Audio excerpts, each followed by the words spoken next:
China holds military drills after U.S. approves arms sale to Taiwan. China's military has recently carried out air and naval drills along its southeast coast, the Defense Ministry has said, in an announcement that came after Beijing demanded the cancellation of a potential arms sale from the United States to self-ruled Taiwan. In a brief statement, the ministry described the exercises as routine arrangements in accordance with annual plans for the military. China said it would impose sanctions on U.S. firms involved in a deal to sell $2.2 billion worth of tanks, missiles and related equipment to Taiwan, saying it harmed China's sovereignty and national security. That announcement came as Taiwanese President Tsai Ing-wen visited New York on a transit stop to diplomatic allies in the Caribbean, a trip that has also infuriated Beijing, further straining Sino-US ties already affected by a bitter trade war. The Taiwanese president has repeatedly warned of the threat from its giant neighbor and has vowed to defend Taiwan's security,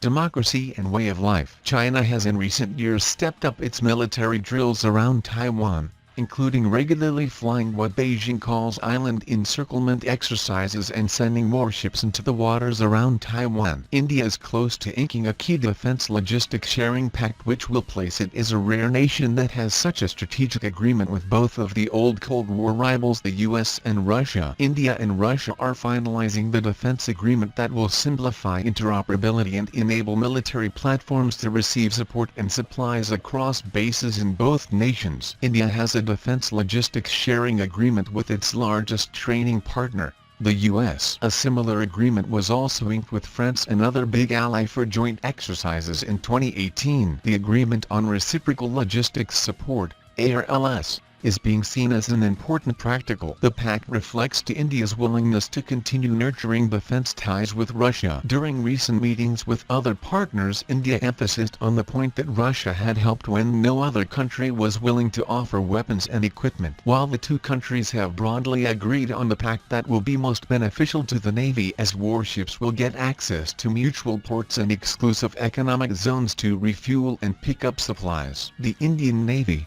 with a significant strength of Russian-origin warships, will be able to smoothly transit through for exercises or refits using the agreement, while the Air Force will find it easier to deploy aircraft for joint exercises. Besides ports, Russia would also be able to access airbases. India could do the same when it came to Russian ports and airbases. The Malaysian Army, TDM, and the Indonesian National Armed Forces Army, TNIAD, jointly conducted the 2019 Malaysia-Indonesia Airborne Cooperation Training, Linud Malindo or Malaysia-Indonesia exercise. TDM was represented by 1,246 officers and personnel from the 10th Brigade, and TNIAD were represented by 40 officers and soldiers from the Airborne Task Force. In the exercise was under the Airborne Operation concept, which provided exposure on mass drop operation, airdrop and conventional warfare. The Linud Malindo exercise was held every year since 2004,